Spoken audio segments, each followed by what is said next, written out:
صلی اللہ تعالیٰ علیہ وسلم کا فرمان عالی شان ہے کہ تم اپنی مجلسوں کو مجھ پر درود پاک پڑھ کر آراستہ کیا کرو کہ تمہارا مجھ پر درود پاک پڑھنا کل بروز قیامت تمہارے لیے نور ہوگا۔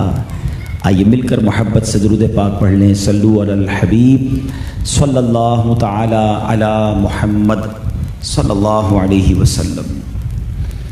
جب بھی ہم ایصال ثواب کے اجتماع میں جاتے ہیں، چاہے وہ جنازہ ہو، سویم ہو، 40واں ہو، برسی ہو، یہ ایک میسج ہمیں ملتا ہے، ایک گویا پیغام ملتا ہے کہ ہم کسی جانے والے کی یاد میں جمع ہوئے ہیں۔ کہتے ہیں نا، جنازہ آگے آگے کہہ رہا ہے اے جہاں والو، جنازہ آگے آگے کہہ رہا ہے اے جہاں والو، میرے پیچھے چلے آؤ تمہارا رہنما میں ہوں۔ آج وہ چلے گئے ہیں، کل میری اور آپ کی باری ہے۔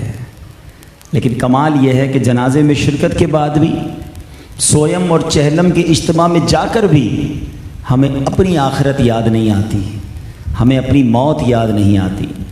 پچھلے زمانے میں جب کسی کا جنازہ ہوتا تھا نا، تو یہ ڈھونڈنا مشکل ہو جاتا تھا کہ میت کا رشتہ دار کون ہے، کیونکہ سارے ہی رو رہے ہوتے تھے۔ اچھا، اس لیے نہیں رو رہے ہوتے تھے کہ سب کو میت سے بڑا پیار تھا، بلکہ وہ اس لیے رو رہے ہوتے تھے کہ سب کو اپنی قبر یاد آتی تھی۔ ایک بات یاد رکھنی ہے کہ ہم سب نے جانا ہے، اس سے کوئی بچ نہیں سکتا۔ موت ایک ایسی حقیقت ہے جس کا انکار دنیا کا کوئی مذہب نہیں کرتا۔ ہر مذہب والے، ہر قوم والے، پڑھا لکھا، بغیر پڑھا لکھا، ایوری بڈی نوز ویری ویل، سب کو پتہ ہے کہ موت آ کر رہے گی۔ عربی کا ایک بڑا خوبصورت مقولہ ہے، شعر ہے، الموت باب کل نفس داخلوہا، موت ایک ایسا دروازہ ہے جس سے ہر زیرو کو گزرنا ہے۔ الموت قدح کل نفس شاربوہا، موت ایک ایسا جام ہے جو ہر کسی نے پینا ہے، مگر ہم میں سے کون ہے جو موت کی بات کرتا ہے؟ مثال کے طور پہ آپ میں سے کسی کو کراچی جانا ہے، یا ناردرن ایریاز میں جانا ہے، یا پاکستان سے باہر جانا ہے، ہم کتنی ڈسکس کرتے ہیں اس پر، کیا موسم کیسا ہوگا، ہوٹل کیسا ہوگا، رہائش کیسی ہوگی، سفر کیسا ہوگا، بیگ کیسا لے کے جانا ہے۔ چند دنوں کا سفر ہے، اس کے لیے تیاری ہے، اس کی ڈسکشن ہے، اس کی پلاننگ ہے۔ اچھا ہوٹل ہونا چاہیے، ایئر کنڈیشن ہونا چاہیے، گرمی نہیں ہونی چاہیے، سفر آرام دہ ہونا چاہیے، اتنی بات کرتے ہیں۔ کتنے دن کا سفر ہے؟ 5 دن کا، 1 ہفتے کا، 10 دن کا۔ مگر کیا یہ معلوم ہے کہ ہم سب نے ایک ایسا سفر کرنا ہے جس کی مدت ہم میں سے کوئی نہیں جانتا، قیامت تک ہم قبر میں رہیں گے۔ مگر کبھی دوستوں نے مل کر یہ پلان کیا، یار ہم مریں گے تو قبر کیسی ہوگی، ادھر کون سا سامان چلے گا، ادھر ہوا کیسے آئے گی، ادھر روشنی کیسے ہوگی؟ کوئی بات کرنے کے لیے تیار نہیں ہے۔ حالانکہ شاید دنیا کا سفر بہت سارے لوگ نہ کرتے ہوں، ہو سکتا ہے اس ہال میں جتنے میرے بھائی ہیں، پردے میں میری بہنیں ہیں، کہیں ٹریول ہی نہ کرتے ہوں، مگر موت کا سفر، آخرت کا سفر ایسا ہے جو سب نے کرنا ہے۔ اچھا، پھر دنیا کے سفر کی ڈیٹ آپ خود ڈیسائیڈ کرتے ہیں، ابھی نہیں یار، گرمی آئے 2 مہینے بعد جائیں گے، ابھی طبیعت ٹھیک نہیں ہے 3 مہینے بعد جائیں گے۔ مگر جس سفر کی میں بات کر رہا ہوں، اس کی ڈیٹ آپ نے ڈیسائیڈ نہیں کرنی ہے، وہ اچانک ہوگا، ہمیں پتہ بھی نہیں ہوگا اور ہمیں یہ سفر شروع کرنا پڑے گا۔ اور پھر قبر میں جا کر اس کا ہم سب کو امتحان بھی دینا ہے، ایک ایسا ٹیسٹ دینا ہے، لیکن اس کی بھی تیاری کسی کے ذہن میں نہیں ہوتی ہے۔ مثال کے طور پہ یہاں اسٹوڈنٹ بھی بیٹھے ہوں گے، یا ایسے لوگ بیٹھے ہوں گے جنہوں نے اسکول لائف میں، مدرسے کی زندگی میں ٹیسٹ دیا ہوگا۔ کتنی ٹینشن ہوتی ہے، امتحان جب قریب آتا ہے تو اسٹوڈنٹ کی نیند اڑ جاتی ہے۔ مگر ہم میں سے کوئی ہے کہ جس کو اس لیے نیند نہ آئی ہو کہ قبر کا امتحان پاس کروں گا کہ نہیں؟ آج میں آپ کو چھوٹا سا ایک کمپیریزن بتاتا ہوں، دنیا کے امتحان کی اور آخرت کے امتحان کی۔ دنیا کے امتحان کی ڈیٹ فکس ہوتی ہے، آپ کو پہلے سے پتا ہوتا ہے امتحان کب ہوگا، آپ اس کی تیاری کر لیتے ہیں، ٹھیک ہے؟ پھر اس کے بعد اگر کوئی اس امتحان میں فیل ہو جائے تو اس کو سپلیمنٹری پیپر، دوبارہ ضمنی امتحان دینے کا موقع ملتا ہے، چلو دوبارہ دے دو، فیل ہو گئے ایک اور چانس لے لو۔ تیسرے نمبر پر اگر کوئی فیل ہو گیا تو اسے 1 سال زیادہ سے زیادہ اس درجے میں دوبارہ پڑھنا پڑ جاتا ہے نا. اور کیا ہوتا ہے, 1 سال کا نقصان ہے نا. چوتھے نمبر پر اس کا رزلٹ کئی مہینوں بعد آتا ہے. امتحان آج دو, نتیجہ کئی مہینوں کے بعد آتا ہے. آؤ میں بتاتا ہوں قبر کا امتحان کیسا ہوگا. دنیا کے امتحان میں اسٹوڈنٹ چاہتا ہے کسی طرح پتہ چل جائے سوال کیا آئے گا, گیس پیپر ہے, کوئی نہ کوئی سورس لگا رہا ہوتا ہے, کسی طرح پتہ چل جائے کہ پیپر پہ سوال کون سا آئے گا. دیکھو یہ آخرت کا امتحان کیسا ہے کہ جس کا پیپر پہلے ہی آؤٹ ہے, پہلے ہی سوال بتا دیا گیا ہے کہ قبر میں سوال کون سے ہونے ہیں. سوال بھی بتا دیے گئے ہیں, جواب بھی بتا دیا گیا ہے. ڈیٹ ہمیں نہیں پتا. یہ آج بھی قبر کا امتحان میرے اور آپ کے ساتھ ہو سکتا ہے. ایسا مانتے ہو نا؟ کیا ہے آپ میں سے کوئی ایسا جس کے پاس یہ گارنٹی ہو کہ جو اس بات کی گارنٹی رکھتا ہو کہ آج رات خیر سے گھر پہنچ جاؤں گا؟ ہم میں سے کسی کو نہیں پتا. آگاہ اپنی موت سے کوئی بشر نہیں, سامان 100 برس کا ہے, پل کی خبر نہیں. ہم میں سے کوئی آج بھی مر سکتا ہے, آج رات بھی اس کا قبر میں امتحان ہو سکتا ہے. دنیا کے امتحان کی ڈیٹ فکس ہے, قبر کا امتحان کبھی بھی ہو سکتا ہے. دنیا کے امتحان میں فیل ہو جاؤ تو دوبارہ موقع ملتا ہے, ضمنی پیپر, سپلیمنٹری پیپر. قبر کے امتحان میں کوئی سپلیمنٹری پیپر نہیں ہے. دنیا کے امتحان میں فیل ہو جائیں 1 سال دوبارہ پڑھنا پڑے گا, پھر امتحان دے دیں گے. قبر کے امتحان میں فیل ہو گئے پھر کوئی چانس نہیں ہے.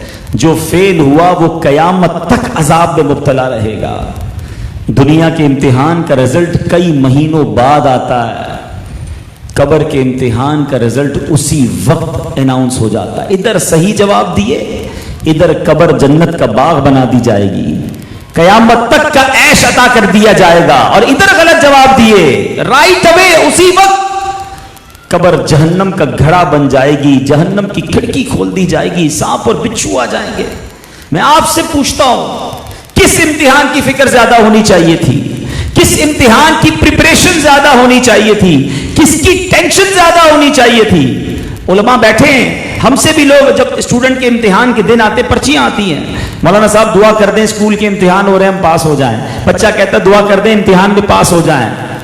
آج تک ایسی پرچی کوئی ملی نہیں کیونکہ کہے کہ دعا کر دیں قبر کے امتحان میں پاس ہو جاؤں, دعا کر دیں وہاں فیل نہ ہو جاؤں. حضرت سیدنا عثمان غنی رضی اللہ تعالی عنہ عشرہ مبشرہ میں ہیں, ذوالنورین ہیں, قطعی جنتی ہیں. مگر آپ کے بارے میں آتا ہے کہ جب آپ قبرستان جاتے تھے نا تو سب سے زیادہ قبرستان جا کر روتے تھے. جب آپ کے سامنے قبر کی بات کی جاتی تھی آپ بہت آنسو بہاتے تھے. کسی نے پوچھا آپ سے محشر کی بات ہوتی ہے, جہنم کی بات ہوتی ہے, آپ اتنا نہیں روتے, لیکن جب آپ سے آپ کی قبر کی بات ہوتی ہے آپ بہت روتے, اس کی کیا وجہ ہے؟ حضرت عثمان غنی رضی اللہ تعالیٰ عنہ فرماتے ہیں کہ بات یہ ہے کہ قبر ہی پہلی منزل ہے.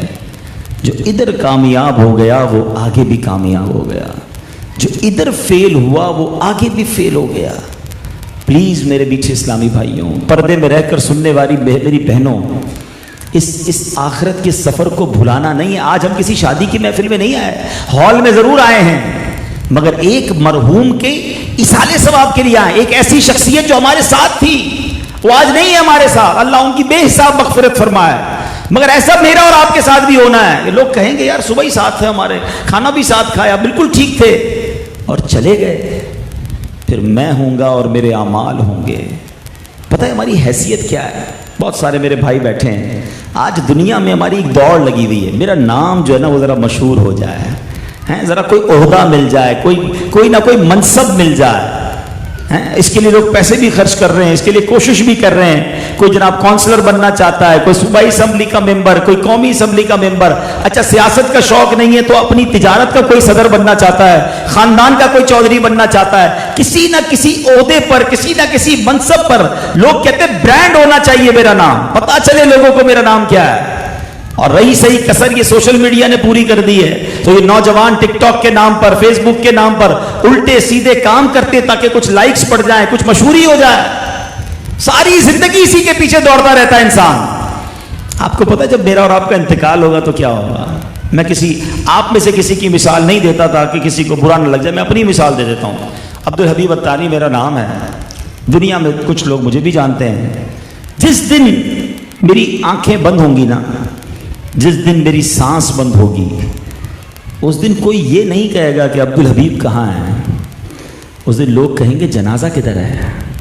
ارے میرا نام تھا، مجھے لوگ پہچانتے تھے، کوئی تو کہو کہ عبدالحبیب کدھر ہے؟ کوئی یہ کہے گا نہیں عبدالحبیب کہاں ہے، کہیں گے میت کب آئے گی، جنازے کو غسل کب دیا جائے گا، جنازہ پڑھا کب جائے گا، جنازے کو دفنایا کب جائے گا۔ ارے وہ نام جس کے لیے ساری زندگی دوڑتا رہا انسان، ادھر سانس بند ہوئی، ادھر وہ نام ہی چلا گیا، وہ عہدہ ہی چلا گیا۔ یہ ہے زندگی میرے میٹھے اسلامی بھائیوں، جگہ جی لگانے کی دنیا نہیں ہے، یہ عبرت کی جا ہے، تماشا نہیں ہے۔ ادھر سوچتا ہی نہیں انسان، حرام کماؤ، کیسے بھی کماؤ، پیسے ہونے چاہیے، لگزری ہونی چاہیے، بڑا گھر ہونا چاہیے، نام ہونا چاہیے، اور اسی چکر میں ایک دن موت آ جاتی ہے، یہ سب کچھ ادھر رہ جاتا ہے۔ اب جب قبر میں جاتا ہے نا، روایتوں میں آتا ہے کہ جب بندہ دنیا سے جاتا ہے تو فرشتے لوگ آپس میں کیا باتیں کرتے ہیں، رشتہ دار، میت نے پیچھے کیا چھوڑا ہے؟ فرشتے بات کرتے ہیں میت نے آگے کیا بھیجا ہے، اصل چیز آپ نے آگے کیا بھیجا ہے، اپنی قبر اور اپنی آخرت کی تیاری کیا کی ہے۔ یاد رکھیے گا میٹھے اسلامی بھائیوں، ہمارے پاس کوئی ایکسٹرا ٹائم نہیں ہوگا۔ آج کل موبائل کمپنی ایک میسج بھیجتی ہے کہ جناب آپ کا 70, 80, 90% ڈیٹا یوز ہو گیا ہے، تھوڑے پیسے ڈلوا لو ورنہ موبائل بند ہو جائے گا۔ ہم کہتے ہیں یار جلدی کسی دوست کو فون کرتے تھوڑا بیلنس ڈلوا دو۔ زندگی میں کوئی میسج نہیں آئے گا کہ جناب آپ کا 90% لائف یوز ہو گئی ہے، اب نماز پڑھ لو، اب سجدہ کر لو، اب توبہ کر لو، اب اللہ کے قریب آ جاؤ، آخری دن ہے۔ ایک منٹ پہلے پتا نہیں ہوتا ہے۔ بندہ صبح گھر سے نکلتا ہے اور گھر والوں کو کہہ کے جاتا ہے کہ میرے لیے فلاں کھانا بنانا اور کپڑے استری کر کے رکھنا، شام کو آؤں گا پھر یہ کپڑے پہنوں گا۔ کھانا بھی گرم ہوتا ہے، کپڑے بھی استری کیے ہوئے ہوتے ہیں، بندے کا جنازہ گھر پہ آتا ہے۔ ایسا نہیں ہوتا؟ ہمارے ساتھ بھی ہونا ہے۔ ہمیں لوگ کہتے ہیں بعض اوقات مولانا صاحب آپ موت کی بہت بات کرتے ہیں، آپ قبر کی بات کرتے ہیں، آپ ڈراتے ہیں۔ چلیں جناب ہم بات نہیں کرتے، آپ مرنے سے بچ جائیں گے۔ اگر ہم موت کا ذکر نہ کریں تو کیا آپ موت سے بچ سکتے ہیں؟ جو حقیقت موجود ہے اس پر ڈسکس کیوں نہ کی جائے، اسے کیوں نہ یاد کیا جائے؟ عقل مند وہ ہے کہ جتنا دنیا میں رہنا ہے اتنا دنیا کی تیاری کرے، اور جتنا عرصہ قبر و آخرت کا ہے اتنا قبر و آخرت کی تیاری کرے۔ تھوڑے دنوں پہلے کی بات ہے نا، رمضان ہمارے ساتھ تھا، سارے ہی نماز پڑھ رہے تھے۔ اب کیا ہو گیا؟ رمضان گیا تو نمازی بھی گئے۔ کیا ہم پر صرف رمضان میں نماز فرض تھی؟ یہ شیطان کا وار سمجھو کہ وہ ہمیں اللہ سے دور کر دیتا۔ ہم جب رمضان میں نماز پڑھ سکتے ہیں، ہم سارا سال نماز پڑھ سکتے ہیں۔ ہم رمضان میں حرام کاموں سے بچ سکتے ہیں، ہم سارا سال بچ سکتے ہیں۔ رمضان تو پریکٹس کروائی گئی میری اور آپ کی کہ پریکٹس کر لو، شیطان کو بند کیا ہے۔ جب شیطان چھوٹے گا تو صحیح مقابلہ کرنا۔ وہ نوجوان بیٹھے نا، وہ کہتے ہیں نیٹ پریکٹس ہوتی ہے کسی بڑے مقابلے کے لیے، اور پھر اس کے بعد فائنل میچ ہوتا ہے۔ رمضان میں پریکٹس کروائی گئی کہ نماز پڑھ لو، شیطان بند ہے، اللہ کے قریب آ جاؤ، تاکہ جب شیطان چھوٹے تو تم اس کا مقابلہ کر سکو۔ لیکن ہمیں تو ایسا لگا کہ جیسے ہی شیطان چھوٹا لوگ اللہ کو چھوڑ کر شیطان کی طرف چلے گئے۔ اپنے دل سے پوچھیں کیا ہم یہ ٹھیک کر رہے ہیں؟ پلیز سمجھو اس بات کو۔ ایک بات یاد رکھیے گا، دنیا میں نا میں اور آپ ایک ترتیب سے آئے ہیں۔ پہلے میرے دادا ہے، آپ کے بھی دادا ہے، پھر آپ کے والد آئے، پھر آپ دنیا میں آئے، پھر آپ کے بچے آئے، پھر ان کے بچے دنیا میں آئے۔ یہ سیکوینس ہے نا، یہ ترتیب ہے۔ مگر دنیا سے جانے کی یہ ترتیب ہو یہ ضروری نہیں ہے۔ دادا موجود ہوتا ہے اور پوتا قبر میں چلا جاتا ہے، باپ موجود ہوتا ہے اور بیٹا قبر میں چلا جاتا ہے۔ ابھی چند دن پہلے ہی ٹرین کا حادثہ ہوا ہے نا، آپ کے سامنے ہے نا کہ لوگ سوتے سوتے ہی دنیا سے چلے گئے، چھوٹے چھوٹے بچے چلے گئے، ایک ایک گھرانے کے 5 7 افراد دنیا سے چلے گئے۔ کوئی سوچ سکتا تھا کہ بارات شادی کی خوشیاں منانے جا رہی تھی اور دولہا دلہن اور باراتی دنیا سے چلے گئے؟ یہ زندگی ہے۔ ہمیں پتہ بھی، ان کو 1 منٹ پہلے پتہ نہیں ہوگا کہ ہم دنیا سے جانے والے ہیں۔ ہو سکتا ہے اس میں کوئی گانے سن رہا ہو سکتا ہے اس میں کوئی حرام کام کر رہا ہو، اور ہو سکتا ہے اس میں کوئی درود پاک بھی پڑھ رہا ہو. یہ سوچنا ہے کہ ہمیں زندگی ایسی گزارنی ہے کہ اگر کبھی بھی موت آئے تو میرا حال اچھا ہو. میں نے ایک نماز ادا کر لی ہو اور دوسری نماز کے میں انتظار میں ہوں. ایسا نہ ہو کہ پہلی نماز بھی قضا ہوئی ہوئی ہو اور دوسری پڑھنے کا بھی ارادہ نہ ہو. اللہ کرے وضو سے ہوں، اللہ کرے درود پڑھ رہا ہوں، اللہ کرے زبان پر کلمہ جاری ہو جائے آخری وقت. ہم سب کی تمنا ہے نا کہ اچھی موت آئے. اور موت کے بارے میں ایک بات یاد رکھیے گا کہ بندہ جس حال میں مرتا ہے نا اسی حال میں قیامت کے دن اٹھایا جائے گا.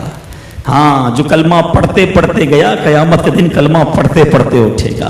جو درود پڑھتے پڑھتے گیا انشاءاللہ وہ قیامت کے دن بھی درود و سلام پڑھتے ہوئے اٹھے گا. وہ ہے نا میں سو جاؤں یا مصطفیٰ کہتے کہتے، کھلے آنکھ صلی اللہ کہتے کہتے. اگر اچھی موت چاہتے ہیں ہم، اور تمنا یہی ہے سب کی، تو اچھے اعمال بھی تو کرنے ہوں گے نا. جس کا پورا دن گناہوں میں گزر رہا ہے، فلمیں، ڈرامے، گانے، باجے، گالی گلوچ، جوا، شراب، حرام روزی، لوگوں کے ساتھ ظلم کرنا، پورا دن ایسے ہی گزر رہا ہے، تو کبھی بھی مرے گا تو کسی غلط کام کے کرتے کرتے مر رہا ہوگا نا. اور جس کا دن نمازیں پڑھتے ہوئے گزر رہا ہے، دن میں تلاوت بھی کرتا ہے، کچھ درود بھی پڑھتا ہے، حلال روزی کماتا ہے، ماں باپ کا عدد بھی کرتا ہے، ماں باپ کی خدمت بھی کرتا ہے، اگر دن میں بہت سارے اچھے کام کر رہا ہے تو کہیں نہ کہیں جب بھی موت آئے گی تو کوئی اچھا ہی کام کر رہا ہوگا نا. اب یہ آپ کے اوپر ہے کہ آپ روٹین کیسے بناتے ہیں.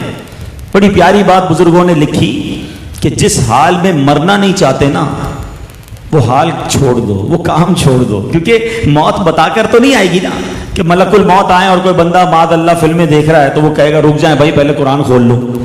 آپ سے پوچھ کر موت نہیں آئے گی، جب وقت آنا ہوگا تو موت آ جائے گی. تو خدا را آج کے اس ایصال ثواب اجتماع کو اپنی زندگی کا ٹرننگ پوائنٹ بنائے. ہم نے تو اس کو بھی فارمیلٹی بنا دیا ہے. جن بھائی کے سسر صاحب کا یا والد صاحب کا ایصال ثواب اجتماع ہے، بہت سے تو ایسے ہوں گے. ملک حاجی مشتاق جو مرحوم ہیں، اللہ پاک ان کو جنت الفردوس میں اعلیٰ مقام عطا فرمائے. ان کے صاحبزادگان جو ہیں ملک حاجی عاشق، حاجی رفاقت، حاجی خالد صاحب، حاجی عابد، حاجی ملک امتیاز، حاجی اعجاز، ملک حاجی افتخار صاحب اور حاجی ریاض اور عبدالرزاق صاحب، یہ سارے جو ان کے رشتہ دار بچے ہیں. ہم لوگوں نے، کچھ لوگوں نے پتہ ہے کیا ہمارا ذہن ہوتا ہے بدقسمتی سے، جنازے میں بھی جانا ہے نا تو منہ دکھانے جانا ہے، مرحوم کے بچوں سے ملنا ہے کیونکہ ان سے کاروباری لنک ہے، رشتہ داری ہے، نہیں ملیں گے تو ان کو برا لگ جائے گا. جنازے میں شرکت کا شوق نہیں ہوتا کہ ثواب ملے گا، آخرت کی یاد ملے گی. بلکہ ایسا بھی ہم نے دیکھا کہ ظہر کے بعد جنازہ ہے، ظہر نہیں پڑھیں گے جنازہ پڑھیں گے کیونکہ وہ ذرا چہرہ دکھا دوں نا کہ میں آیا ہوا ہوں، میں بھی آیا ہوا ہوں. بتاؤ، یہ مائنڈ سیٹ آج بھی ہو سکتا ہے کہ آج کے اس اجتماع میں بھی اس لیے آیا ہوں کہ یار جانا پڑے گا، رشتہ داری ہے، کاروباری لنک ہے، دین سیکھوں گا، آخرت کے بارے میں سوچوں گا، ثواب ملے گا. یہ مائنڈ سیٹ بہت تھوڑوں کا ہوتا ہے. تو پلیز آج آ گئے نا تو ایک میسج لے کر جائیں کہ بہت ہو گیا. کب تک اللہ کو ناراض کرتے رہیں گے؟ کب تک اپنی آنکھیں بند کر کے زندگی گزاریں گے کہ مرنا ہے اس کا خیال ہی نہیں ہے؟ یعنی کچھ لوگ تو زندگی ایسے گزار رہے ہیں جیسے ان کو مرنا ہی نہیں ہے. نہیں میٹھے اسلامی بھائیوں، ہم سب نے مرنا ہے، اپنی قبر میں اکیلے جانا ہے اور میرے اعمال ہی میرے کام آئیں گے. اگر اعمال اچھے نہ ہوئے تو پھر مارے جائیں گے. قبر میں کوئی تجوری نہیں ہے، یاد رکھیے گا. کفن میں کوئی جیب نہیں ہے، سب ادھر ہی رہ جانا. میں ہوں گا اور میرے اعمال ہوں گے. اللہ کرے ایسے اعمال لے کر جاؤں کہ قبر جنت کا باغ بن جائے. آج کل کتنی گرمی ہے، گرمی لگ رہی ہے نا. پاکستان میں اس وقت عروج کی گرمی ہے. اللہ پاک تمام مسلمانوں پر رحم فرمائے. گلوبل وارمنگ جو ہے کچھ لوگ اس کو ریئلائز نہیں کر رہے. ڈے بائی ڈے اگر آپ دیکھیں تو گرمی بھی ریکارڈ توڑتی ہے، سردی بھی ریکارڈ توڑ رہی ہے اور بارش بھی ریکارڈ توڑ رہی ہے. اس کی کیا وجہ ہے؟ اس کی وجہ یہ ہے جو سائنسدان بتاتے ہیں کہ دنیا کی جو وارمنگ ہے، دنیا کا جو ٹیمپریچر ہے وہ بڑھتا جا رہا ہے اور اس کی بڑی وجہ دنیا بھر سے درختوں کی کمی ہوتی جا رہی ہے.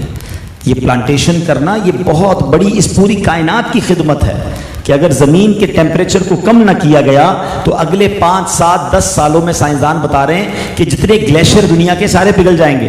اور جس دن گلیشیئر پگھل گئے یہ پوری سمندر کی جو سطح ہے یہ اونچی ہو جانی ہے اور اگر یہ اونچی ہو گئی تو دنیا کے کئی جزیرے اور ساحلی سمندر پر جو شہر ہیں وہ تمام ڈوب جائیں گے. ایک بہت بڑی تباہی آ سکتی ہے اگر یہ پوری دنیا کے لوگوں نے مل کر اس کے بارے میں پلاننگ نہ کی.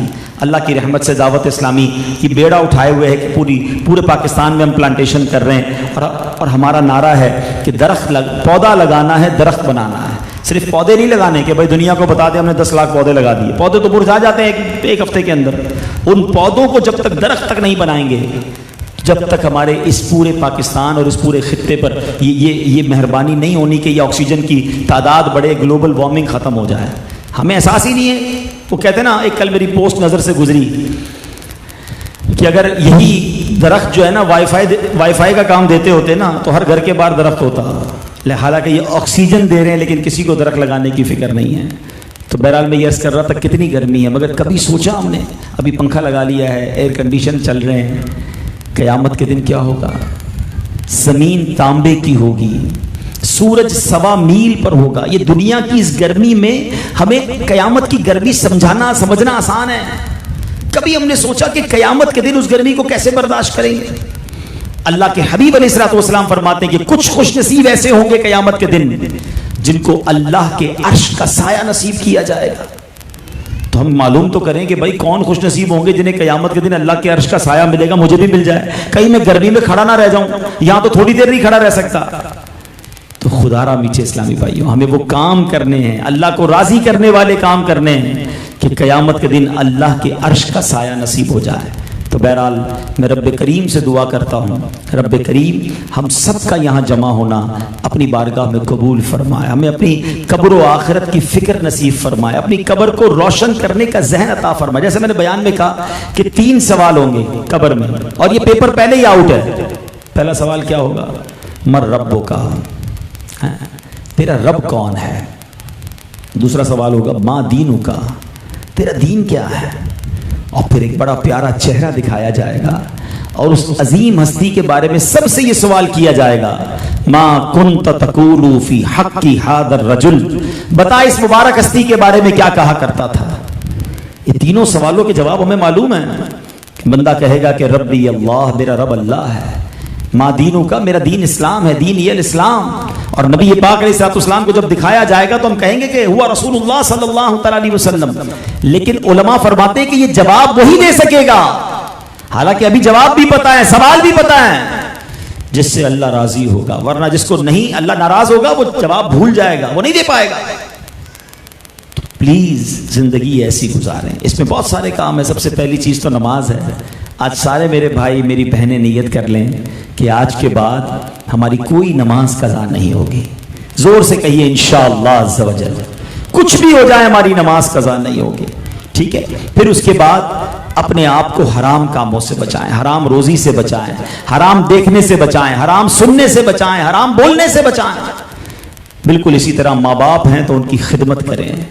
ماں باپ چلے گئے تو ان کا ایصال ثواب کریں. میں ابھی جو بھائی ہمارے تھے ان کو بھی عرض کر رہا تھا, مرحوم ملک مشتاق صاحب کے لیے, ان کے گھر والوں سے بھی عرض کروں گا اور آپ سب سے بھی عرض کروں گا, جن کے ماں باپ دنیا سے چلے گئے نا, ان کے لیے بہترین طریقہ یہ ہے کہ ہم ان کے ایصال ثواب کے لیے کوئی ایسا کام کریں جو قیامت تک رہنے والا ہو, صدیاں چلنے والا ہو. جس میں ایک بہترین کام مسجد بنانا ہے, ساتھ مدرسہ بنا دیں, درخت لگوا دیں, کنویں کھدوا دیں, یتیم خانے بنائیں. وہ کام کریں جو باقی رہے. دیکھیں ہم سچی بات بتاؤں, ہم نکمے لوگ ہیں. آج 40واں ہو جائے گا, پھر شاید بہت عرصے بعد جب سال پورا ہوگا تو برسی ہو جائے گی. ہم روز اپنے مرحوم کو نہیں یاد کر پاتے, روز انہیں ثواب نہیں پہنچا سکتے, لیکن اگر ان کے صدقہ جاریہ کا کوئی کام کر دیں گے تو انہیں قیامت تک روزانہ ثواب ملتا رہے گا. میں تو سمجھتا ہوں کہ بچوں کی طرف سے اپنے مرحوم والدین کے لیے یہ بہترین گفٹ ہے کہ دیکھو ہمارے ماں باپ نے دنیا میں گھر دیے نا, ہم اپنے ماں باپ کو جنت میں گھر دلا دیتے ہیں. اپنے ماں باپ کے لیے مسجد بنائیں. اللہ کے حبیب علیہ الصلوۃ والسلام فرماتے ہیں جو اللہ کے لیے مسجد بناتا ہے اللہ اس کے لیے جنت میں گھر بناتا ہے.